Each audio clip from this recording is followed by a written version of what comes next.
Hoy tengo nuevamente el honor de poder compartir con ustedes la palabra de Dios. Y el tema que voy a tratar hoy lo he titulado 40 días o 40 años. Y este tema va al lado de una pregunta. Es una pregunta que me decía mi líder cuando apenas llegué a los pies de Cristo y enfrentaba mi primer desierto.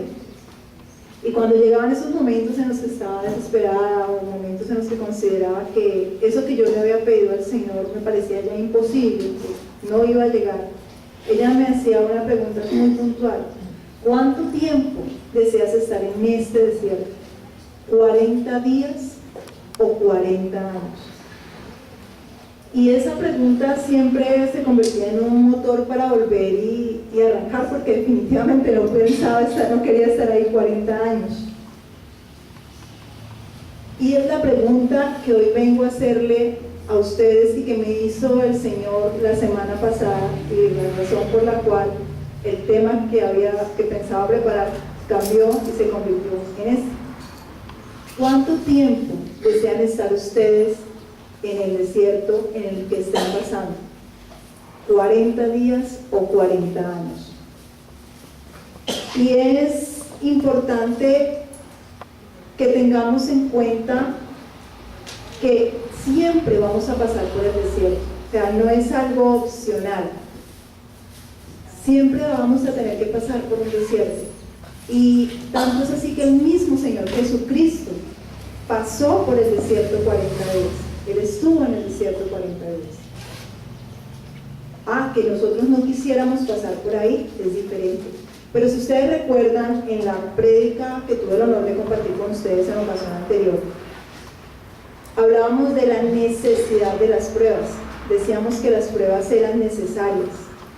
Y decíamos que eran necesarias porque ellas tallan nuestro carácter. Porque con ellas Dios talla el carácter de Cristo en cada uno de nosotros, porque nos hacen crecer espiritualmente. Son necesarias porque allí se fortalece, es probada nuestra fe. Son necesarias porque en esos momentos, por alguna razón, aprendemos a tener una mayor intimidad con Dios. Entonces, decíamos en esa conferencia anterior que las pruebas eran necesarias. Pero también encontramos que Dios nos decía que a esas pruebas debíamos ir y pasarlas gozosos y alegres. Y decíamos que teníamos que pasarlos, como decía Dios en su palabra, que teníamos que pasarlos gozosos y alegres, porque cuando las pasábamos gozosos y alegres, a pesar del dolor que nos ocasionaba la prueba, le estábamos diciendo al Señor: Señor, yo en ti confío. Señor, tú tienes el control de la situación. No importa cuánto me está doliendo esta situación en este momento, llámese enfermedad, llámese una crisis, llámese un problema con los hijos, llámese una crisis financiera. Independiente del dolor que estés sufriendo, cuando tú la pasas en gozo, en alabanza al Señor, le estás diciendo a Dios: no entiendo, no sé por qué pasa esto, pero tú eres sabio, tú tienes el control y tú sabes por qué me la dejas pasar. Si estoy pasando por esta, es por mi bien. Entonces, el pasarlas, decíamos en la prédica anterior, el pasarlas con gozo era decirle al Señor: en ti confío. Y es lo que nos dice David en algunos de sus salmos, y en algunos de los salmos que yo más disfruto, que me lo repito casi a diario. Y es cuando David le dice al Señor: aunque ande en valle de sombra de muerte, no temerá mi corazón.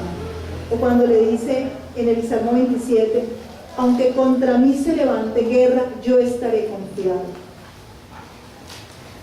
¿Por qué? Porque él confiaba en el Señor. No quiere decir que no vayan a haber problemas, no quiere decir que la prueba no vaya a ser dolorosa, es que le vamos a decir al Señor: a pesar del dolor, confío en ti. Y es lo que vengo a hablarles el día de hoy, fue lo que Dios me habló esta semana, y es cómo la actitud que tengamos frente a la prueba va a ser determinante en el tiempo que vamos a durar en ella. ¿Por qué?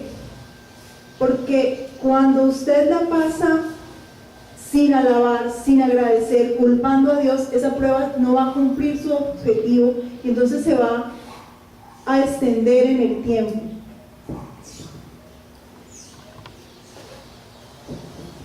Hoy vamos a leer básicamente Números capítulo 13 y capítulo 14. En esos dos capítulos vamos a centrar la prédica del día de hoy. Y esos dos capítulos espero que les hable sus corazones, tanto como Dios le habló al mío mientras desarrollaba esta prédica. Antes de empezar a leerlos, quiero que nos ubiquemos en el contexto histórico en el que se desarrollan estos dos capítulos. El pueblo de Israel ha sido liberado de la mano poderosa de Dios.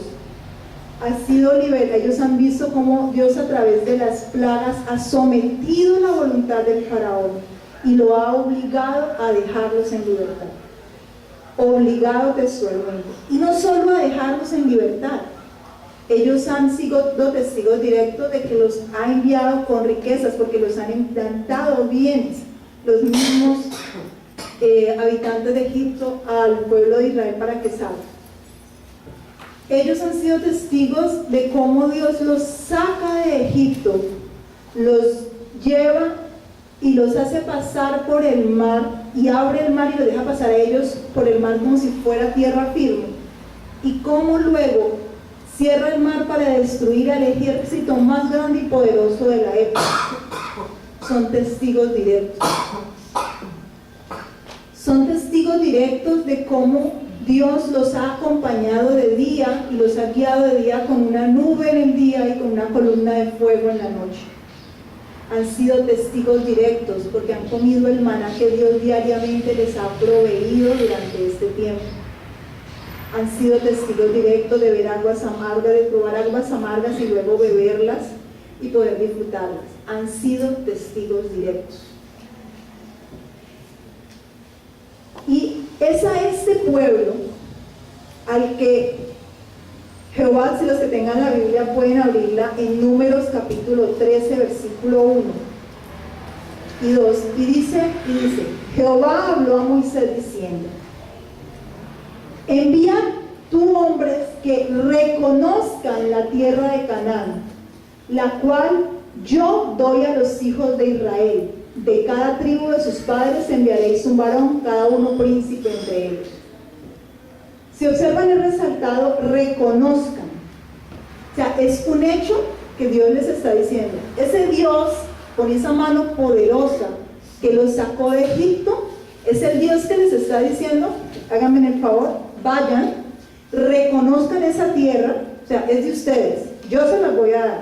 Vayan, mírenla, es de ustedes. Es como si le dijéramos a un niño, el papá que siempre ha cumplido sus promesas a su hijo, le dijera al niño de 4 años: mira, cariño, ¿ves ese carro que está ahí en la vitrina?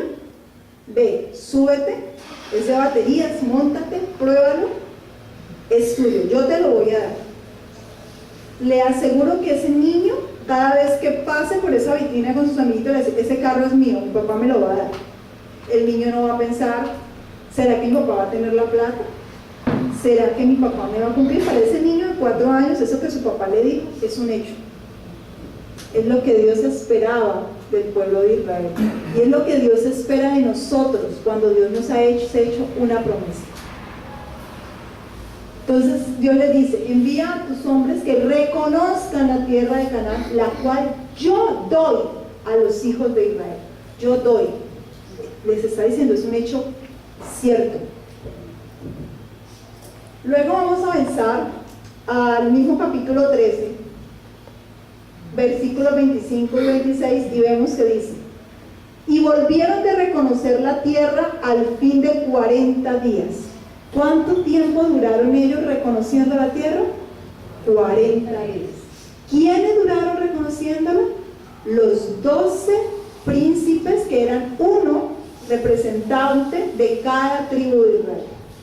O sea, eran los hijos de los jefes de cada tribu, los príncipes de cada tribu, los que fueron a hacer ese reconocimiento. Y anduvieron y vieron a Moisés y a Aarón y a toda la congregación de los hijos de Israel en el desierto de Parán, en Cádiz, y dieron la información a ellos y a toda la congregación y les mostraron los frutos de la tierra.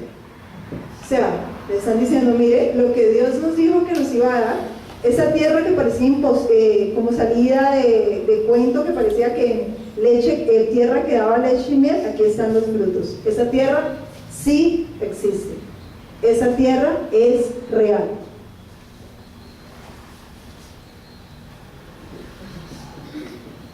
Aquí vamos a ver que yo les dije que fueron 12 los príncipes, en otras partes les llaman los espías, que Moisés envió, que Dios envió a través de Moisés a reconocer la tierra.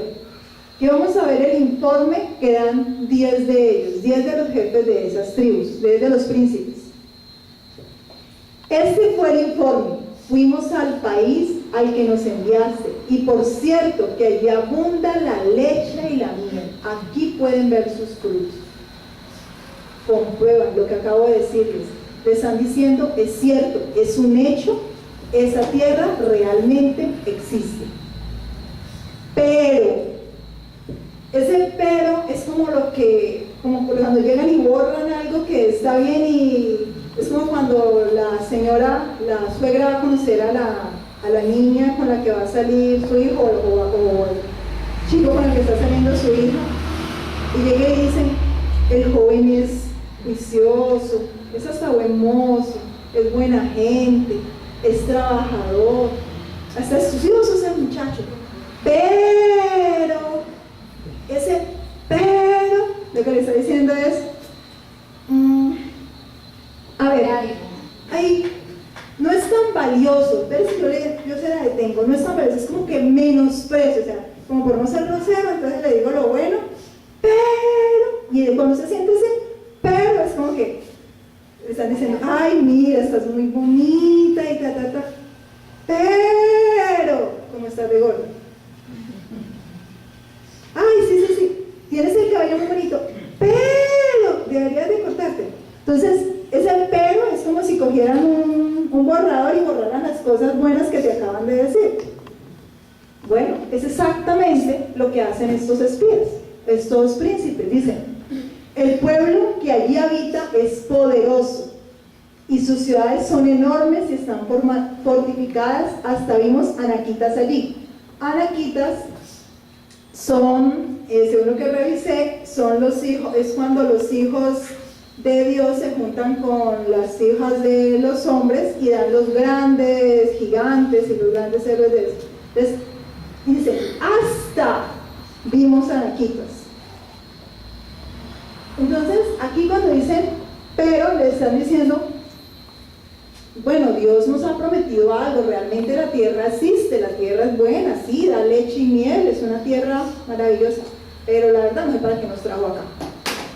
No nos sabe porque es que son poderosos, nosotros no vamos a poder con esa entrar allí, no sé para qué nos trajo.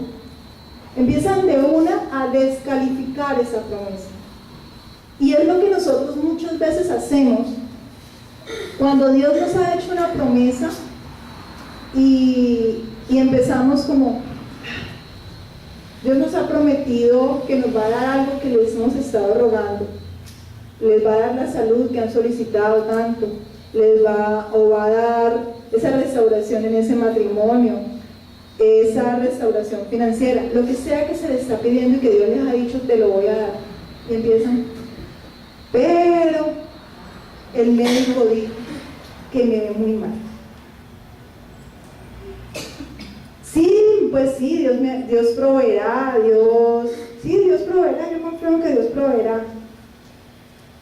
Pero hay recorte de personal en la empresa y yo creo que me van a sacar. Entonces, es ese pero que es coger esa promesa que Dios nos está haciendo y decir, sí, bueno, Dios es grande, sí, pero como que es más grande el problema. Y es lo que hace exactamente el pueblo de Israel. Pero el pueblo que allá habita es poderoso. Y entonces nos preguntamos, espérense, Son estos mismos los que hace año y medio, más o menos, acaban de atravesar el mar como si fuera tierra firme. Son los mismos a los que Dios ha alimentado con maná todo este tiempo. O sea, no estamos hablando de nosotros que nos han contado y que por fe lo creemos, no. Estamos hablando de ellos que escogieron el maná y lo llevaron a la boca, de ellos que con sus pies pasaron el mar como si fuera tierra firme. Son testigos directos. Bueno, ¿no hemos sido nosotros testigos directos muchas veces de los milagros que Dios ha hecho en nuestras vidas? Yo personalmente soy un testigo directo de muchos milagros que Dios ha hecho en mi vida, que yo en algún momento llorando dije, uy, es imposible que esto suceda. Y hoy disfruto de lo que era imposible, hecho posible por Dios. Y no es una, ni dos, ni tres, sino que es una lista larga, en la que Dios te ha prometido, tú decías, uy, esto está difícil, esta no sale. Y pum, Dios te sacó de allí.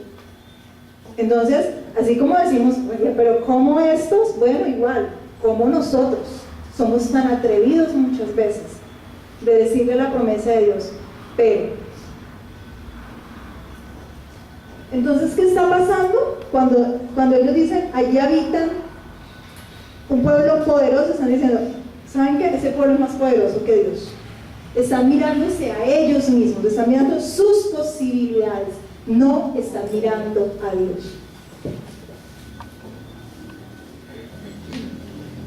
Y comenzaron a esparcir, recuerden que estamos todavía con los 10 espías, y comenzaron a esparcir entre los israelitas falsos rumores acerca de la tierra que habían explorado. Decían, la tierra que hemos explorado se traga a sus habitantes y los hombres que allí vimos son enormes. Empiezan a hablar mal de la bendición que Dios les ha dado. Eso que Dios les ha prometido, empiezan a hablar mal de esa bendición. Falsos rumores. ¿Por qué levantamos falsos rumores? ¿Por qué decimos por qué decimos algo falso? Muchas veces decimos algo falso cuando queremos que los demás estén de acuerdo con nosotros, porque no queremos que nos pongan el espejo en la cara y nos digan, o nos confronten y nos digan, ¿sabe qué? La verdad es que te quedó grande. La verdad es que te faltan para poder hacerlo. La verdad es que sos cobarde. La verdad es que te falta fe. Entonces ellos, con tal de que todo el pueblo esté de acuerdo con sus temores y con su falta de capacidad y de fe en Dios, entonces esparcen falsos rumores que sean tan grandes que generen temor en el resto del pueblo. Entonces eso también nos está diciendo a nosotros que cuando Dios nos ha prometido algo, nuestros oídos deben taparse a muchos de esos rumores de los que nos van a decir, no se puede, no, eso está muy difícil, no, mira, yo ya lo intenté y no, eso es baraquísimo, eso no se puede. Tenemos que confiar en Él, Señor. Pues tanto es que exageran y dicen, la tierra que hemos explorado se traga a sus habitantes. Pero ¿por qué dijeron ellos esto? En el versículo 30, que no está allí, Caleb, que es uno de los 12 que ha ido, les ha dicho, en el versículo 30, los versículos anteriores, les ha dicho, no, pero nosotros sí podemos. La verdad es que con la mano de Dios nosotros vamos y conquistamos esa tierra. Vámonos y conquistemos esa tierra. Dios nos dijo que podemos, vamos. Entonces ellos, con tal de que el pueblo no fuera capaz de seguir a Caleb, hicieron el problema más grande de lo que realmente era. ¿Cuántas veces nosotros realmente un problema así lo exageramos para que no nos digan que no estamos poniendo de nuestra parte lo suficiente, para que no nos juzguen, porque nos da miedo que nos juzguen? Entonces hacemos del problema realmente algo más grande cuando realmente no es tan grande.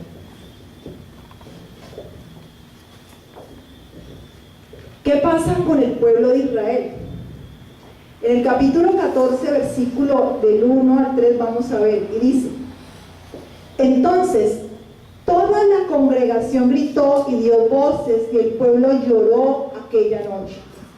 Y se quejaron contra Moisés y contra Aarón todos los hijos de Israel, y les dijo toda la multitud: ojalá muriéramos en la tierra de Egipto o en este desierto, ojalá muriéramos. ¿Y por qué nos trae Jehová a esta tierra para caer a espada y que nuestras mujeres y nuestros niños sean por presa? ¿No nos sería mejor volvernos a Egipto? Estas son las palabras de la desesperación, estas son las palabras del temor, estas son las palabras de cuando dejamos de poner la vista en Dios. En este momento, cuando ellos empiezan a lamentarse, se han olvidado de todas las maravillas que Dios ha hecho durante toda esta travesía, del Dios grande y poderoso, de esa mano poderosa que los ha llevado hasta allí. Se dejan que el miedo los embargue, lloran, dan voces. Cuando hacen esto, desprecian a Dios, porque le están diciendo a Dios: tú no eres lo suficiente, tú no eres lo suficientemente fuerte para, tú nos fallaste, porque me trajiste hasta aquí. Ese trabajo que tanto clamaron por conseguir, y entonces cuando ya llegan y dicen: no, pues mejor ni lo hubiera conseguido, mire cómo está de berraco esto, o mire ese jefe que me tocó, mire ese compañero que me tocó, o hasta dónde me toca ir. No, mire, Dios me permitió que pudiera comprar esa casa, pero no, mire, no, pero es que ahorita estoy ahogado, no, y mire cómo sea. O sea, empiezas a culpar a Dios, porque dejas de ver a Dios y empiezas a ver los problemas. Recuerden que Pedro, cuando es la tormenta y le dice: maestro, llévame hasta ti, y él se baja y empieza a caminar sobre las aguas. Él caminó sobre las aguas tranquilo mientras estuvo mirando a Jesús. En el momento en que él empezó a ver la tormenta, se empezó a hundir. Cuando nosotros quitamos la vista de Dios, cuando nosotros olvidamos por minutos, porque bastan minutos de albergar un mal pensamiento, un pensamiento de derrota, un pensamiento de temor. Cuando permitimos que esos pensamientos empiecen a albergarse y los acariciamos, empezamos a quitar la vista en Dios y empezamos a poner la vista en la tormenta, en el problema. Y en ese momento empezamos a hundirnos, empezamos a lamentarnos y empezamos a ver el problema más grande de lo que realmente es, y nos olvidamos de quién es el que está con nosotros. Y empiezan a decretar cosas en contra de ellos mismos y en contra de sus familias. Entonces decretan lo siguiente: ¿por qué nos trae Jehová a esta tierra? Culpan al Señor, para caer a espada y que nuestra mujer y nuestros niños sean por presa. O en el versículo 14:2: ojalá muriéramos en el desierto. Ellos pusieron, de su boca salió su propia condena, fue de su propia boca. Por eso debemos tener mucho cuidado lo que decimos. Si estamos en un momento de desesperación, mejor callemos y vámonos en oración, que dejar que la desesperación aumente, o irnos a contaminar con personas tóxicas, con personas que te sientas y empiezan a decirte: uy, sí, la situación está difícil, uy, sí, mira, yo también tuve ese problema y casi me muero. Si usted siente que ha dejado de mirarlos, de poner los ojos en Dios, vaya de una en oración. No se vaya a sentar con una persona tóxica, porque puede terminar declarando cosas como esas.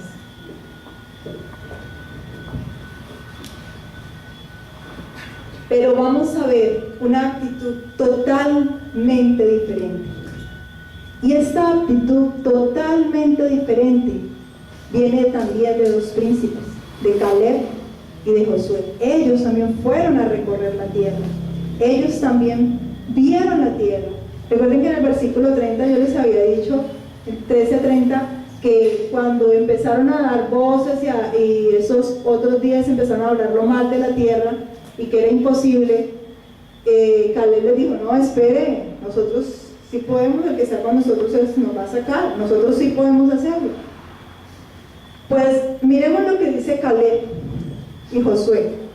Y Josué, hijo de Nun, y Caleb, hijo de Jefoné, que eran de los que habían reconocido la tierra, rompieron sus vestidos y hablaron a toda la congregación de los hijos de Israel diciendo: la tierra por donde pasamos para reconocerla es tierra de gran manera buena. Si Jehová se agrada de nosotros, Él nos llevará a esta tierra y nos la entregará, tierra que fluye leche y miel. Por tanto, no seáis rebeldes contra Jehová, ni temáis al pueblo de esta tierra, porque nosotros, me encanta este pedacito, porque nosotros los comeremos como pan. Su amparo se ha apartado de ellos, y con nosotros está Jehová. No le temáis. Miren la actitud tan diferente. Fueron a la misma tierra. Ambos, todos los 12 han recibido las mismas promesas, han visto los mismos milagros, pero tienen unas actitudes totalmente diferentes. Dice, y la tierra por donde pasamos para reconocerla es tierra de gran manera buena. O sea, está reconociendo que la promesa de Dios de darles una tierra que flotara leche y miel es cierta. Y les dice, si Jehová se agrada de nosotros, Él nos llevará a esta tierra. Reconoce el poder de Dios. Pero también les dice, no sean rebeldes. ¿Eso qué quiere decirnos? Que cuando nosotros empezamos a lamentarnos y empezamos a dudar del poder de Dios, somos rebeldes. Incluso el título es la rebeldía, del pueblo se rebela. Entonces, cuando nosotros no le creemos a Dios, cuando nosotros empezamos a mirar más el problema, entonces nosotros nos rebelamos contra Dios. Porque recuerden que lo que hablaba al inicio, que era como el resumen de la prédica anterior, Dios nos pide que pasemos gozosos por los desiertos y por las pruebas, porque eso le está diciendo a Dios: yo sé que duele, pero en ti confío. Yo sé que duele, pero tú tienes el control. Yo sé que duele, pero tú sabes lo que haces. Entonces, cuando ese pueblo se lamenta, llora y hace todo lo que hace, le está diciendo a Dios: no importa todo lo que tú has hecho por nosotros, al primer tropiezo, al primer problema grande, hasta aquí llega nuestra confianza en ti. Y miren lo que dice tan hermoso en este versículo 9. ¿Ves? Porque nosotros los comeremos como pan. O sea, es una confianza clara. ¿Por qué lo van a comer como pan? Porque su amparo se aparta de ellos, y con nosotros está Jehová, no temáis. No sé quién tenga pronto allí la Reina Valera. Me encanta cómo lo dice en esa versión.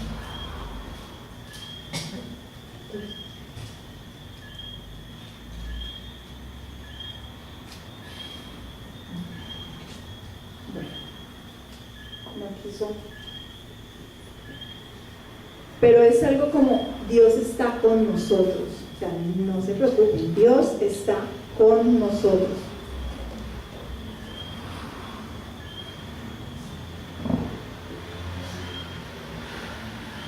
Cuando nos quejamos, pasan muchas cosas.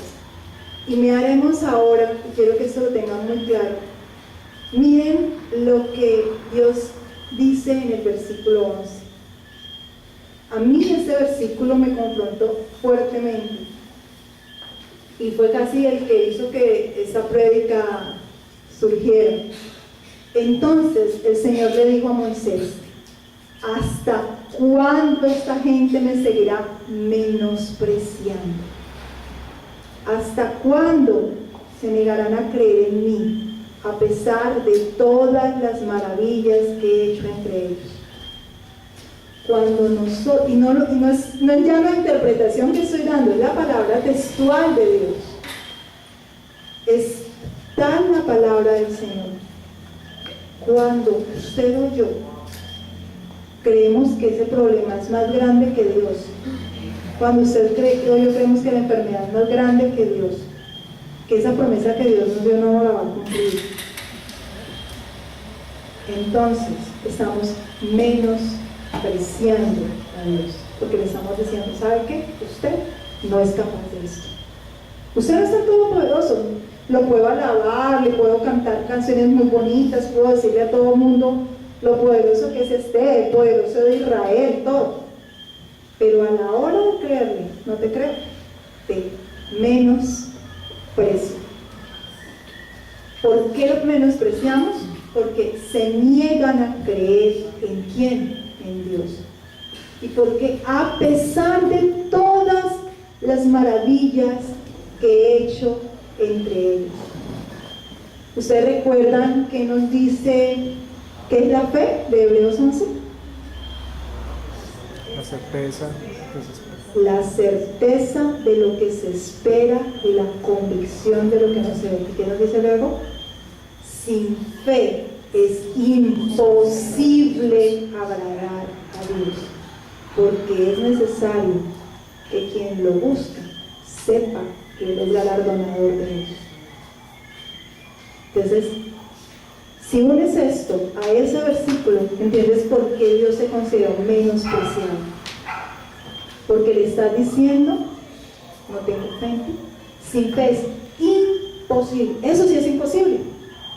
Eso sí es imposible. Que tomaran Canaán no fue imposible, la tomaron. Que fueran liberados de Egipto no fue imposible, fueron liberados.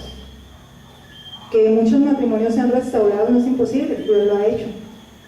Que personas que eran ateas y que creíamos que nunca iban a llegar a los pies de Cristo, llegaran y le llegaran con amor y fe, no es imposible. Entonces, ¿qué es imposible? Sin fe poder agradar a Dios. Eso sí es imposible. Por eso no debemos permitir nunca que el temor controle nuestras emociones. Y esto es algo que quiero que se graben por completo.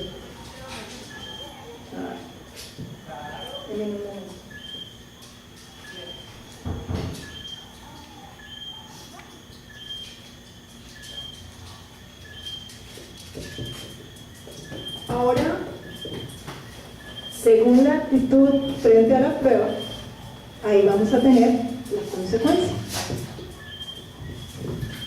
El gris, se lo voy a leer porque se ve muy pequeño. El gris es las consecuencias para los que no le creyeron al Señor, y el verde las consecuencias de los dos que sí le creyeron al Señor.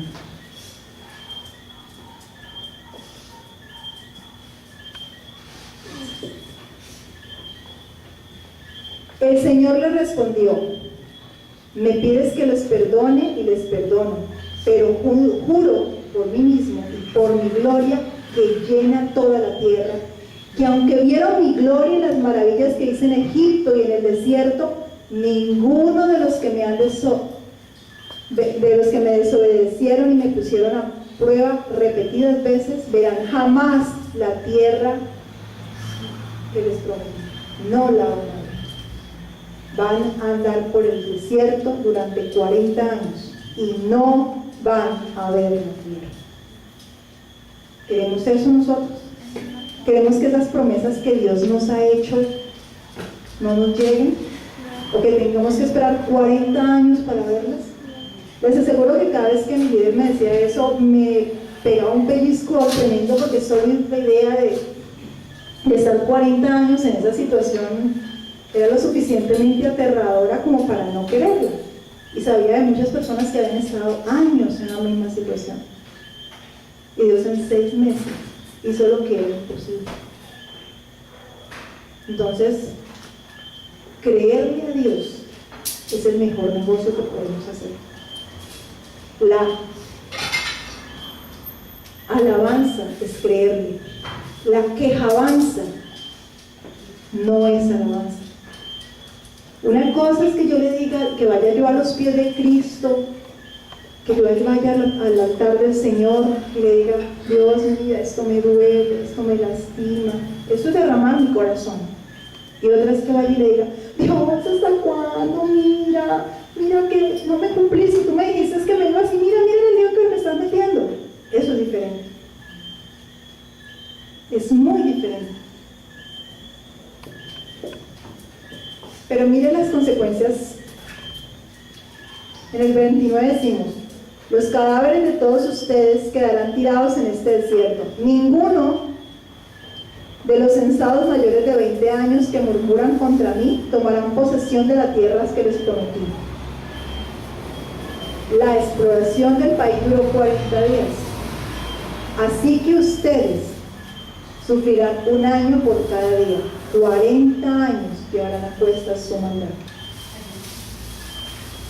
Pero miren, muy diferente lo que le pasa a Caleb. En cambio, a mi siervo Caleb, que ha mostrado una actitud diferente y me ha sido fiel, le daré posesión de la tierra que exploró y su descendencia la heredará.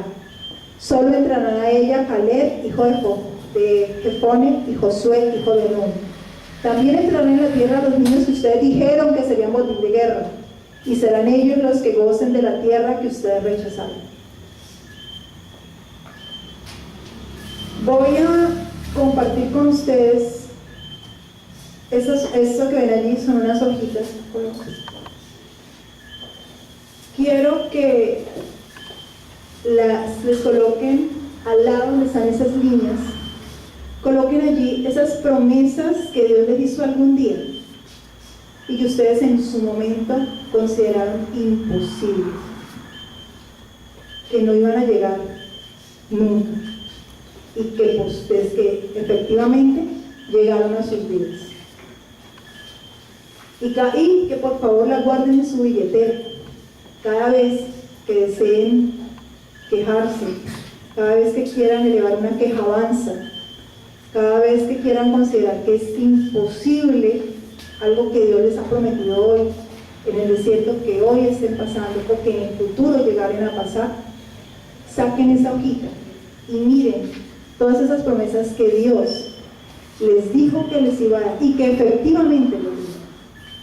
Y así como yo puedo llenar esa hojita y me quedan faltando espacios, sé que todos los que estamos aquí, que llevamos bastante tiempo caminando al Señor, sabemos de muchas cosas que eran imposibles, realmente imposibles, y que en un momento, como yo en algún momento llorando le dije a Dios: es imposible que esto suceda, y Dios me dijo: para mí nada es imposible, y efectivamente lo logró.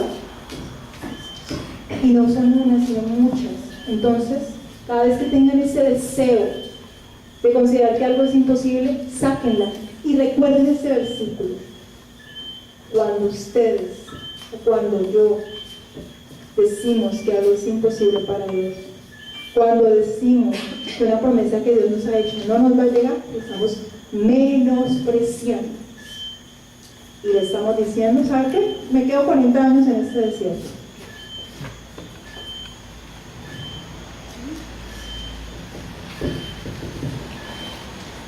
Así que la conclusión que espero haya llegado a sus corazones es que tengamos una buena actitud ante las pruebas, que se note quién vive en nosotros.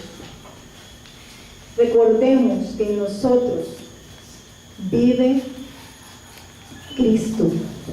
Nosotros ya no somos del mundo, nosotros le pertenecemos a Él, y es el que debe controlar nuestras vidas, y debemos comportarnos como si Cristo viviera en nosotros, porque efectivamente vive en nosotros. No debemos ser cristianos carnales, debemos ser cristianos espirituales, cristianos que realmente tengamos a Cristo en el control de nuestra vida. Y las quejabanzas no son una demostración de que Él está en control de nuestras vidas. Y los invito a que hagamos esta reflexión. Señor, gracias por tu amor e infinita misericordia. Gracias, Jesucristo, por venir a vivir en nuestras vidas. Gracias por hacernos nuevas criaturas. Gracias por perdonar nuestras iniquidades y nuestra falta de fe. Confiamos en ti y en lo que tú haces en nuestras vidas. Creemos en tus promesas. Bueno, espero que esta prédica les haya llegado al corazón y les haya edificado como en su momento me edificó a mí, que fue la razón por la que cambié de tema.